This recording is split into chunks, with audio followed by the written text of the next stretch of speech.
আমরা champion, sub under 20 চ্যাম্পিয়নশিপের champion আমরা। এই টুর্নামেন্টে আমরা ডিফেন্ডিং চ্যাম্পিয়ন হিসেবে খেলতে গেছিলাম এবং আমরা এই শিরোপাটা আবারও পুনরুদ্ধার করছি এবং নেক্সট সাব আন্ডার 20 চ্যাম্পিয়নশিপে আমরা আবারও ডিফেন্ডিং চ্যাম্পিয়ন হিসেবে খেলতে যাব।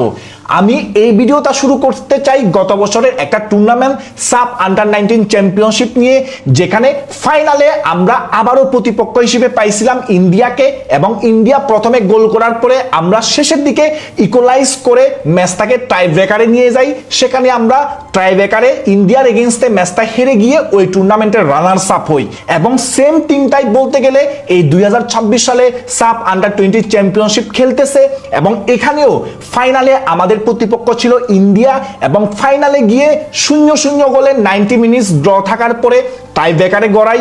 টাই ব্রেকারে আমরা আবারও ইন্ডিয়াকে হারাই দিয়ে এই সাব আন্ডার 20 চ্যাম্পিয়নশিপের চ্যাম্পিয়ন হই।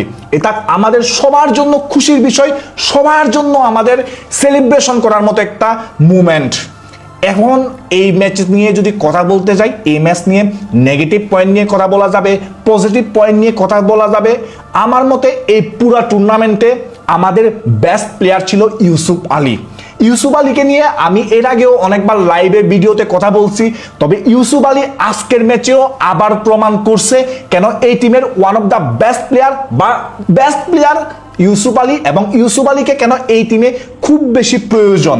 ইউসুফ আলী কেন এই টিমের অনেক বড় ভরসার নাম আমাদের ডিফেন্সে, সেটা আবারও প্রমাণ করছে।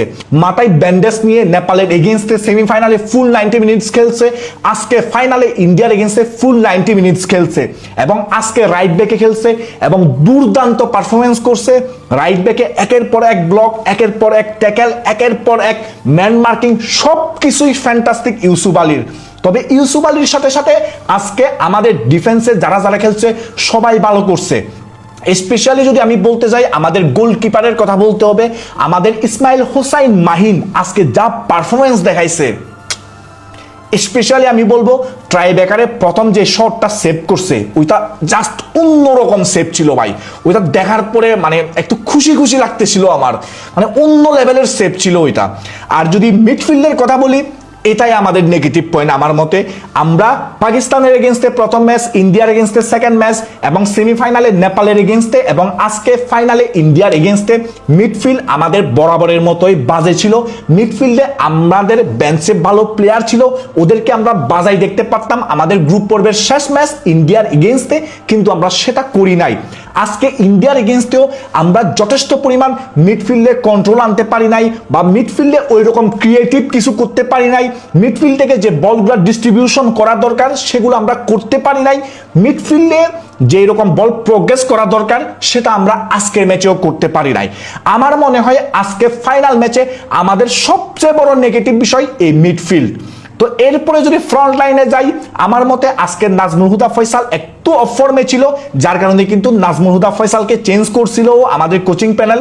তবে এর বাইরে রোনান সুলিবানকে প্রচুর টাইট মার্কিং এ রাখছে, যার কারণে রোনান সুলিবান থেকেও আমরা ওই লেভেলের পারফরমেন্স দেখি নাই।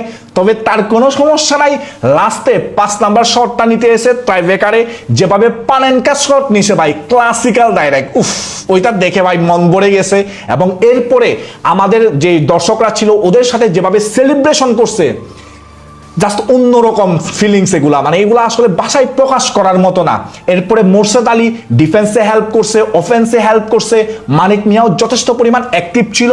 তবে আমার মতে আজকে আমরা আমাদের ফাইনাল থার্ড বা আমাদের ফ্রন্ট লাইনকে নিয়ে আরো বেটার করতে পারতাম। ফাইনাল থার্ডে গিয়ে ডিসিশন মেকিং বলেন বা ফিনিশিং বলেন, সব দিক থেকে আমাদের টুকিটাকি যে প্রবলেমগুলো আমরা এর আগের 3টা ম্যাচে দেখছিলাম সেটাই আজকে আবারও একটু একটু কন্টিনিউ হয়েছে। তবে ম্যাচটা আমরা জিতে গেছি তো, যার কারণে ওইগুলো এত বেশি হাইলাইট হচ্ছে না এখন। তবে ওভারঅল যদি বলতে যাই, ফাইনাল থার্ডে আমাদের আরো ভালো করা উচিত ছিল আজকের ম্যাচে আমি মনে করি।